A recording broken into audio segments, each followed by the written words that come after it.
ನಮಸ್ತೆ ಅಜ್ಜ. ನಮಸ್ತೆ. ನಿಮ್ಮ ಹೆಸರು? ಗೋಪಾಲಕೃಷ್ಣ ಪ್ರಭು. ಗೋಪಾಲಕೃಷ್ಣ ಪ್ರಭು. ನಮಸ್ತೆ. ನಿಮ್ಮ ಹೆಸರು? ವಸಂತಿ.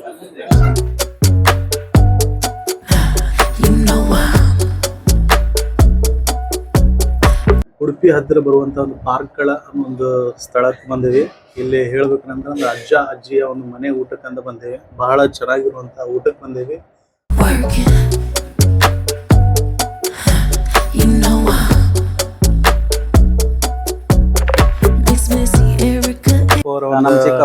ಚಿಕ್ಕಪ್ಪ ಅವರ ಸೇವೆಯಲ್ಲಿ ನೀವು ಕೂಡ ಭಾಗಿಯಾಗಿದ್ದೀರಿ. ಯಾವ ರೀತಿ ಖುಷಿ ಅನ್ಸುತ್ತೆ? ತೊಂದರೆ ಇಲ್ಲ, ಮನೆಯಲ್ಲಿ ಕೆಲಸ ಮಾಡಿದಾಗ.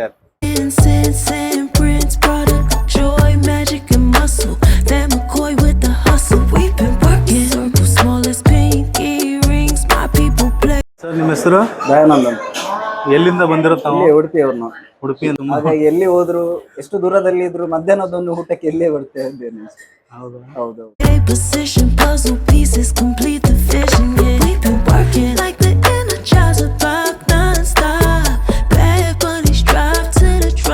ಸರ್, ನಿಮ್ಮ ಹೆಸರು? ಬ್ರಹ್ಮಾನಂದ ಆಚಾರ್ಯ ಅಂತ. ಬ್ರಹ್ಮಾನಂದ ಆಚಾರ್ಯ. ಹೌದು. ಇದಕ್ಕಿಂತ ಇಲ್ಲಿ ಟೇಸ್ಟ್ ಎಲ್ಲ ಕಡೆ ಇರ್ತದೆ, ಬಟ್ ಇಲ್ಲಿ ಸ್ಪೆಷಲ್ ಟೇಸ್ಟ್. ಒಂದು ಬಾಳೆ ಎಲೆ ಊಟ, ಮತ್ತೆ ಇನ್ನೊಂದು ನ್ಯಾಚುರಲ್ ಫುಡ್ಸ್. ಯಾವುದೇ ಹೋಟ್ಲಲ್ಲಾದ್ರೆ ಏನು ಸೋಡಾ ಅದೆಲ್ಲ ಹಾಕ್ತಾರೆ, ಬಟ್ ಇಲ್ಲಿ ಯಾವುದೇ ಹೆಲ್ತ್ಗೆ ಯಾವುದೇ ಇಫೆಕ್ಟ್ ಇಲ್ಲ. ಯಾಕಂದ್ರೆ ಸುಮಾರು ಸಮಯದಿಂದ ನಾನು ಬರ್ತಾ ಇದ್ದೇನೆ. ಒಂದೇದು. ಮತ್ತೊಂದು, ಅಜ್ಜ ಅಜ್ಜಿ ಪ್ರೀತಿಯಿಂದ ಬಡಿಸುವಂಥದ್ದು, ಅದು ಪ್ರೀತಿ ಮನೆಯಲ್ಲಿ ಬಿಟ್ರೆ ಹೊರಗಡೆಯಲ್ಲಿ ಸಿಗುದಿಲ್ಲ, ಮನೆಯಲ್ಲೂ ಈಗ ಸಿಗುದಿಲ್ಲ. ಯಾಕಂದ್ರೆ ಈಗಿನ ಪೀಳಿಗೆಗೆ ಮೊಮ್ಮಕ್ಕಳಿಗೆ ಅಜ್ಜ ಅಜ್ಜಿ ನೋಡ್ಲಿಕ್ಕೆ ಸಿಗುದಿಲ್ಲ, ತಂದೆ ತಾಯಿ ಬಿಟ್ರೆ. ಹಾಗಿರುವಾಗ ಇಲ್ಲಿ ಒಂದು ಸ್ಪೆಷಲ್ ಪ್ರೀತಿ ಸಿಗ್ತದೆ ಅಜ್ಜ ಅಜ್ಜಿಯಿಂದ.